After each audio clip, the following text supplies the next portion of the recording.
Pernah kepikiran nggak? Kenapa sih ada perusahaan yang rasanya kaku banget, penuh aturan, sementara perusahaan lain kelihatan lebih fleksibel dan santai? Jawabannya ada di sistem kontrol mereka.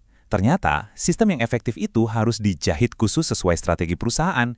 Nggak bisa satu resep untuk semua. Dan hari ini kita akan bedah tuntas alasannya. Oke, ini dia peta jalan kita. Kita akan mulai dari ide dasarnya, lalu kita lihat gimana strategi di level korporat dan level bisnis mempengaruhinya. Setelah itu, kita akan sentuh sedikit faktor sentuhan pribadi seorang pemimpin, dan terakhir, kita simpulkan gimana cara menyatukan semuanya untuk meraih sukses. Oke, bagian pertama, kita mulai dari fondasinya dulu ya. Apa sih sebetulnya ide besar di balik semua ini? Nah, ini dia pertanyaan kuncinya. Kenapa misalnya perusahaan mobil yang udah mapan punya aturan yang super ketat, sementara startup teknologi yang baru tumbuh bisa begitu dinamis? Jawabannya bukan karena yang satu lebih baik dari yang lain loh. Jawabannya ada di sini, teori kontingensi. Gampangnya gini, teori ini bilang gak ada satu cara paling benar untuk memanage perusahaan. Cara terbaik itu selalu bergantung pada situasi. Jadi, konteks itu segalanya. Sistem yang bikin satu perusahaan sukses bisa jadi malah resep kegagalan total buat perusahaan lain. Diagram ini menjelaskannya dengan cukup baik. Coba lihat deh alurnya.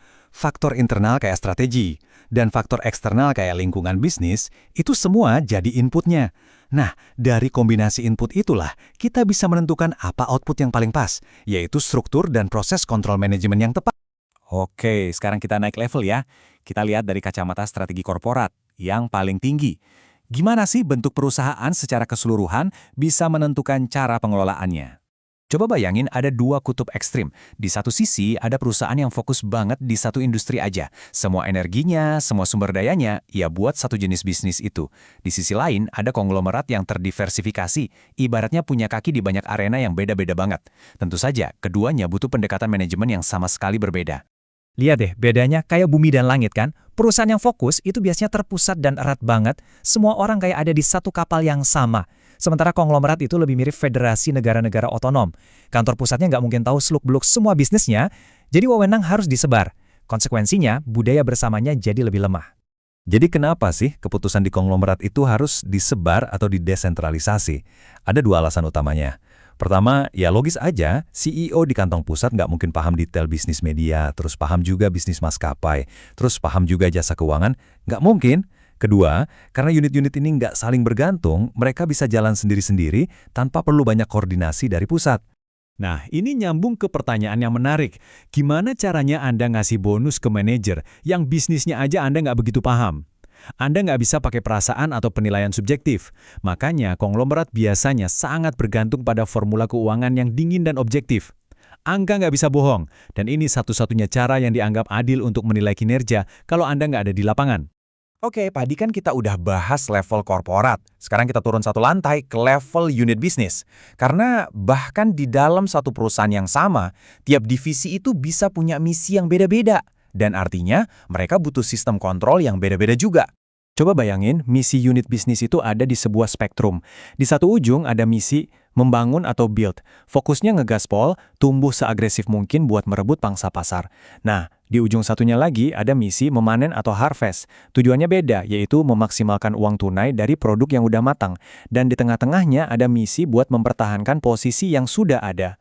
Perbedaan antara misi membangun dan memanen ini fundamental banget. Unit membangun itu rela bakar duit, mengorbankan laba hari ini demi pertumbuhan jangka panjang. Mereka hidup dalam ketidakpastian. Sebaliknya, unit memanen main di pasar yang stabil. Prioritas utamanya adalah menghasilkan untung sebanyak mungkin. Ya, sekarang ini juga. Jadi, gimana dong cara kita ngasih insentif ke manajer di unit yang misinya membangun? Tentu kita nggak bisa cuma lihat angka laba tahun ini kan? Penilaiannya harus lebih subjektif. Apakah mereka berhasil mencapai target-target strategis jangka panjang? Misalnya meluncurkan produk baru atau masuk ke pasar baru, meskipun itu bikin laba jangka pendek jadi minus. Nah, kalau di unit memanen, ceritanya beda 180 derajat. Permainannya jauh lebih simpel. Tujuannya jelas, maksimalkan laba sekarang. Ya udah, bonusnya langsung aja diikat ke formula keuangan yang ketat. Target laba tercapai, bonus cair, sesederhana itu. Konsep ini sebenarnya nyambung banget loh sama strategi kompetitif yang mungkin udah lebih sering kita dengar. Perusahaan dengan strategi biaya rendah, yang fokusnya efisiensi, pasti kontrolnya ketat, mirip-mirip unit memanen. Sebaliknya, perusahaan dengan strategi diferensiasi yang jualan inovasi dan keunikan butuh kontrol yang lebih longgar dan fleksibel, persis seperti unit membangun. Oke, kita udah bahas strategi korporat, udah bahas misi bisnis, tapi ada satu elemen lagi yang nggak kalah penting, bahkan bisa dibilang variabel liarnya, faktor manusia. Atau lebih spesifik lagi, gaya pribadi si pemimpin. Setiap pemimpin kan punya gaya yang beda-beda. Ada yang tipenya harus lihat data dan laporan formal, tapi ada juga yang lebih percaya obrolan informal di lorong. Ada yang suka mendorong pengambilan resiko, ada yang super hati-hati. Ada yang sangat peduli sama proses, ada juga yang cuma mau tahu hasilnya. Nah, semua preferensi pribadi ini mau nggak mau akan membentuk cara sistem kontrol itu dijalankan di lapangan. Poin kuncinya tuh di sini, strategi di atas kertas itu satu hal, tapi pemimpin itu ibarat sistem operasi yang menjalankannya. Dua perusahaan dengan strategi yang sama persis bisa terasa sangat berbeda kalau yang satu dipimpin manajer yang analitis dan formal, dan yang satunya lagi dipimpin oleh manajer yang intuitif dan informal. Kepribadian pemimpin itu pasti akan mewarnai sistemnya. Baik, kita udah kumpulin semua kepingan puzzle-nya. Strategi korporat, misi bisnis, sampai gaya pemimpin. Sekarang, yuk kita satukan semuanya jadi satu gambaran utuh. Jadi, inilah intinya.